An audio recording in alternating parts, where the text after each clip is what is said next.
Otep à tous, bien-aimés frères et sœurs. Le président du Parlement russe, ce qu'on appelle la Douma, Monsieur Vyacheslav Volodine, enfin a parlé.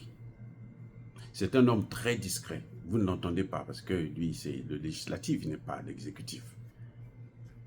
Donc, il laisse l'exécutif faire son boulot. Il laisse le gouvernement travailler. Il laisse le président Vladimir Poutine faire son travail. De temps en temps, on entendait surtout le président, le vice-président de la Douma, Piotr Tolstoï. Mais cette fois-ci, c'est lui-même, Vyacheslav Volodine, qui a parlé. Et quand il sort comme ça veut dire que l'heure est grave. Ça veut dire que la Russie ne joue pas, ne rigole pas. Et vous voyez, ce qui est important, ce qui est bien, c'est que tous les dirigeants russes ont le même point de vue. C'est-à-dire qu'ils sont tellement unis. C'est ça que nous n'avons pas en Afrique. Vous avez des opposants qui sont là, qui sont que passer leur temps à critiquer et tout, regarder au Congo démocratique. Lacroix, le représentant, le sous-secrétaire général de l'ONU, vient à Kinshasa et demande à rencontrer l'opposition. Ça veut dire quoi? Ça veut dire qu'il est en train de diviser les gens.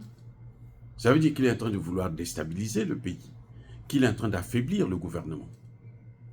Et les opposants sont là, ils sont contents, parce que Lacroix, les Nations Unies. Mais les Nations Unies sont là depuis 30 ans, ils n'ont rien fait. Il est même temps, on les chasse, ils ne veulent plus partir, parce qu'ils font tellement de business. Mais ça va s'arrêter bientôt. Croyez-moi, ça va s'arrêter bientôt. Bref, le président de la Douma, le Parlement russe, a parlé. Il dit que nous avons des armes plus puissantes que celles qu'eux ils vont donner à l'Ukraine. Waouh! C'est pas n'importe quoi. Il dit, nous avons les armes pour riposter.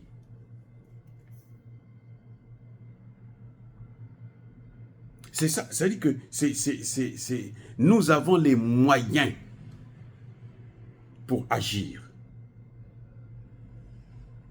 Et il ajoute, ils ne seront pas épargnés.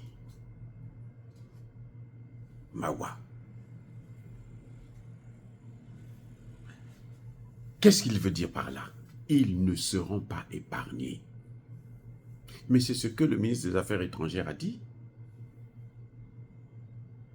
Si les Américains, les Européens rentrent dans la guerre, c'est-à-dire qu'ils autorisent, qu'ils attaquent la Russie avec leurs missiles,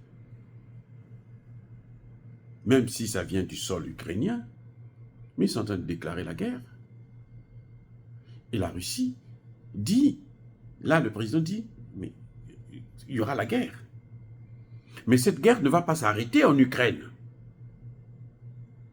Ça va aller en Europe, ça va aller aux États-Unis.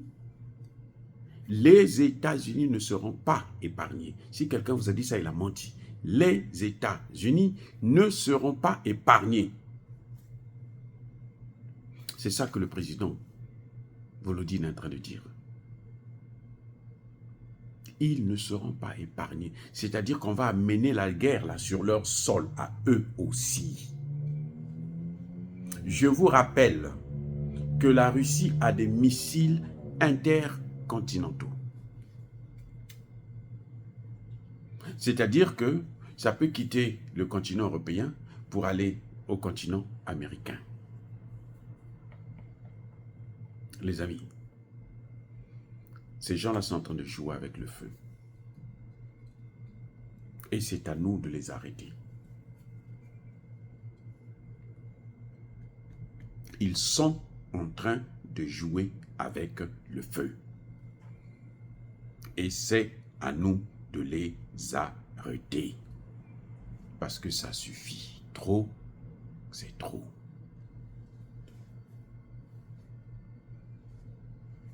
Bien-aimés frères et sœurs, quand le président de la Douma parle, ça c'est le Parlement qui parle.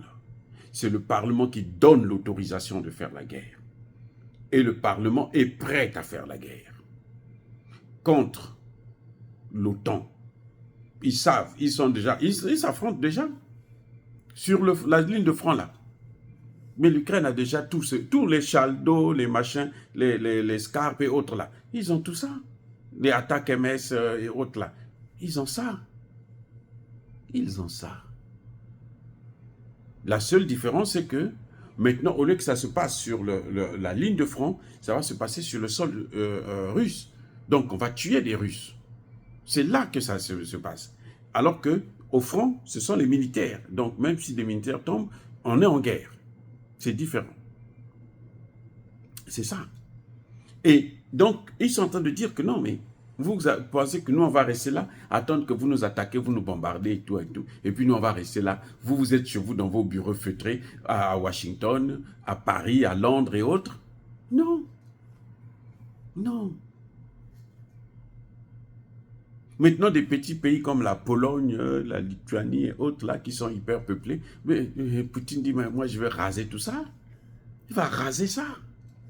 Et après, on va dire que non, il y a un crime de guerre. Non, il est temps que les gens puissent comprendre que ça n'arrange personne. Ça n'arrange personne.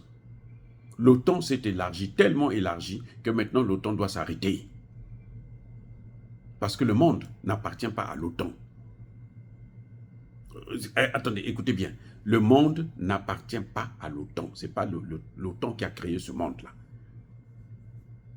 Regardez maintenant, ils viennent en Afrique. OTAN, ça veut dire Organisation de l'Atlantique Nord. Pas l'Atlantique Sud. Ce n'est pas en Afrique. L'Afrique ne fait pas partie de l'OTAN. À la création même. Ce n'est pas après 80 ans que vous allez vous dire, oh, il y a les Africains qui existent maintenant. Et qu'est-ce qu'ils viennent faire en Afrique? Ils viennent installer des bases militaires. On leur a demandé des bases militaires. Est-ce que les Africains ont demandé des bases militaires? Donc, c'est une machine de guerre. Et ça doit s'arrêter. On ne leur a jamais demandé des bases militaires. Donc, ils n'ont qu'à rester avec ça chez eux. Ils viennent même en Afrique avec ça maintenant. Vous croyez que c'est normal? Ce sont eux qui ont amené le terrorisme. Ils ont amené le terrorisme. Maintenant, ils vous disent, oh, nous, on va venir vous aider à lutter contre le terrorisme. Juste pour venir nous s'installer en Afrique aussi. Pour venir contrôler, dominer l'Afrique. On n'a pas besoin de ça. Et là, avec les Russes, là, s'ils continuent, ça va mal aller. Pas pour nous, mais pour eux. Parce que nous n'allons pas les aider. Zelensky a voulu prendre des Africains. C'est pour ça d'ailleurs qu'il est fâché contre le Mali. Parce qu'il a cherché les Africains ne vont pas. Oh, soyez bénis, soyez abondamment bénis par le Dieu des Kémites et par nos ancêtres angélisés. Mais que tous ceux qui persécutent le continent africain, le pillent et le déstabilisent, qu'ils soient noirs, blancs, chinois, arabes, juifs, indiens, qui qu'ils soient punis, maudits, foudroyés, neutralisés, écrasés, effacés par le Dieu des Kémites et par nos ancêtres angélisés. Vive l'Afrique éternelle, j'ai dit et j'assume.